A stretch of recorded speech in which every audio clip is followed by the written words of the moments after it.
ராமாயணத்தில் ஹனுமனை தோற்கடித்த ஒரே ஒரு மாவீரர் யார் தெரியுமா? ராமாயணத்தில் எவராலும் வீழ்த்த முடியாத மாவீரர்களில் ஒருவர்தான் வாயுபுத்திரர் ஹனுமன். இவர் சிவபெருமானின் சொரூபம் பொருந்தியவராக ராமாயணத்தில் அவதரித்தவர்.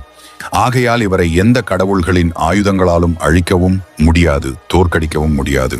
இப்படிப்பட்ட ஹனுமன் ராமாயணத்தில் அசோக வனத்திற்குள் அன்னை சீதையினை கண்ட மகிழ்ச்சியில் பகவான் ராமருக்கு இந்நற்செய்தியினை அறிவிக்கும் முன் ராவணனுக்கு ஒரு எச்சரிக்கையை தெரிவிக்க வேண்டும் என எண்ணினார். ஆகையால் இலங்கை வீரர்களை துவம்சம் செய்ய தொடங்கினார்.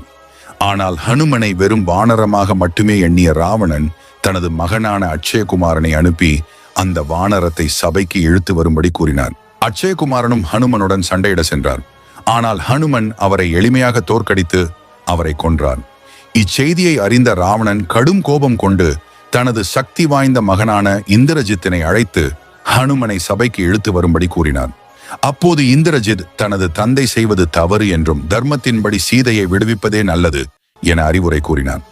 ஆனால் ராவணன் அதை ஏற்க மறுத்து தானே ஹனுமனை தோற்கடிக்க கிளம்பினார். இதனால் கலக்கமுற்ற இந்திரஜித் தனது தந்தையை அவமதிக்கும் எண்ணம் தனக்கு இல்லை என்பதை நிரூபிக்கத்தானே ஹனுமனை தோற்கடிக்க அசோகவனம் சென்றார். அங்கே இலங்கை வீரர்களை ஹனுமன் கலங்கடித்துக் கொண்டிருந்தார். உடனே இந்திரஜித் தனது முப்பாட்டன் பிரம்மனின் அதி அற்புத சக்தி வாய்ந்த ஆயுதமான பிரம்மாஸ்திரத்தை ஹனுமனை கட்டி போடுவதற்கு ஏவினார்.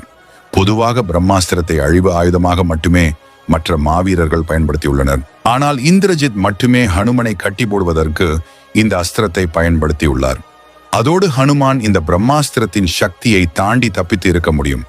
ஆனால் பிரம்மதேவரின் மேல் கொண்ட மரியாதை காரணமாக ஹனுமன் பிரம்மாஸ்திரத்தை விட்டு தப்பிக்க முயற்சி செய்யாமல் அமைதியாக இருப்பார். தனது தந்தை செய்வது தவறு என்பதனை அறிந்தும் இந்திரஜித் தந்தையின் மீது கொண்ட மரியாதை காரணமாக ஹனுமனை எதிர்த்து சண்டையிட்டு அவரை கட்டியும் போட்டிருப்பார். ஆகையால் தான் ராமாயணம் இந்திரஜித்தை மாவீரராக போற்றுகிறது.